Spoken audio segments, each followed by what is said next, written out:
Découvrez, plantez, entretenez, taillez, aujourd'hui c'est l'Hemianthus calitrichoide cuba.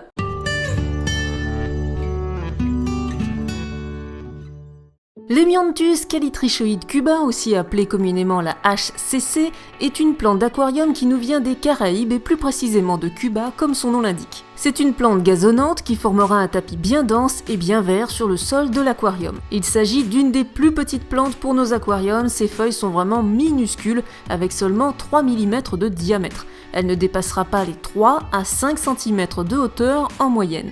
Sous un éclairage fort, la plante restera au sol, mais si la lumière n'est pas suffisante, ses petites tiges prendront de la verticalité. On plantera la HCC plutôt en avant-plan pour un effet gazonnant du plus bel effet. Vous pouvez l'utiliser dans n'importe quel volume, du nano-aquarium au plus grand des bacs.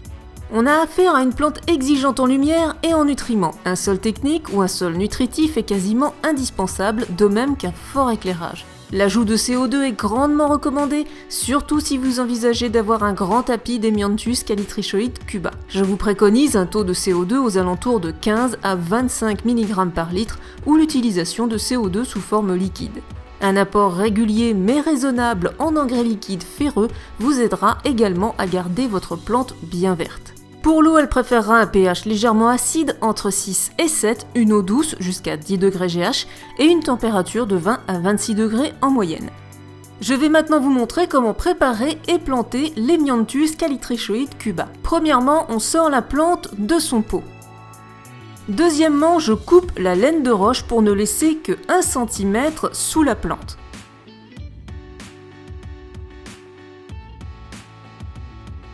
Je retourne ensuite ma plante pour pouvoir venir couper des portions de laine de roche. Alors je vais faire 4 à 6 portions suivant la qualité de la plante. Ici elle n'était pas très belle donc je n'ai fait que 4 portions, mais si vous avez une belle plante vous pouvez faire jusqu'à 6 portions.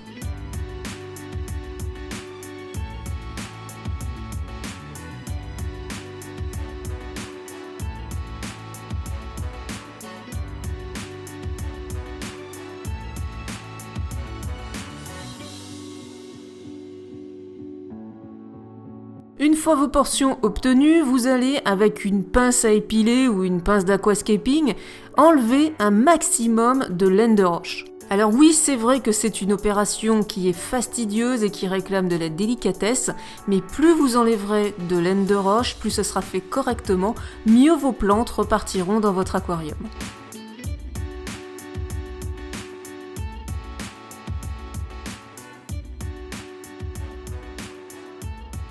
Il ne vous restera plus qu'à planter chaque petite touffe. Pour ça, vous retournez votre plante et vous pincez les racines avec une pince d'aquascaping fine ou, à défaut, une pince à épiler, car à la main, c'est vraiment pas évident du tout.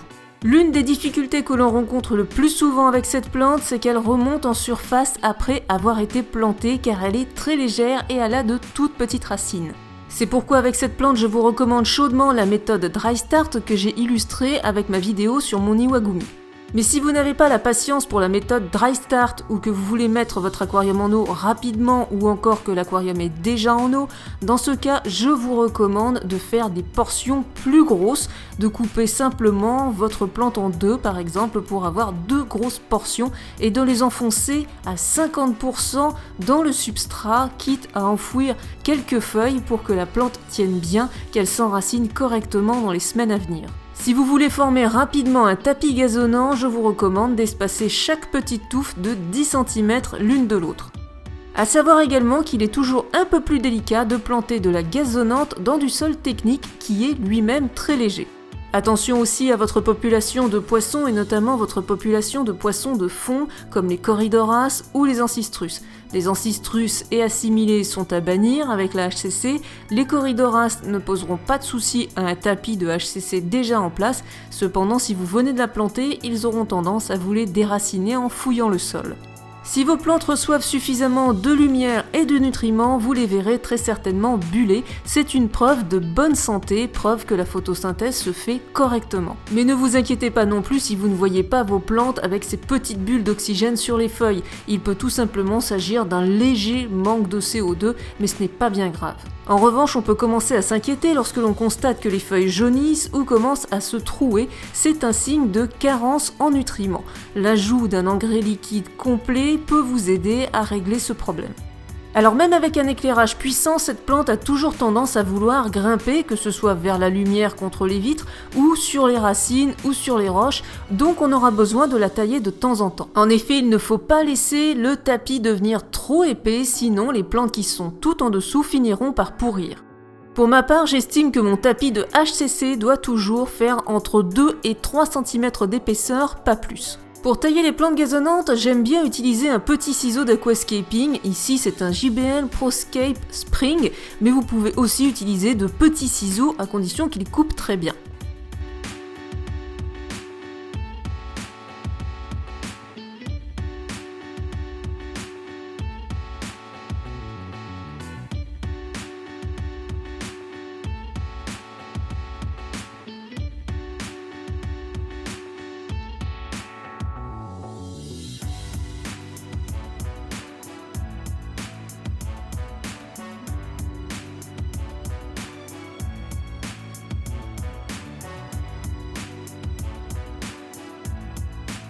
Tout ce qu'on aura coupé va venir flotter en surface, il suffira d'utiliser une épuisette pour récupérer toutes ces parties de végétaux.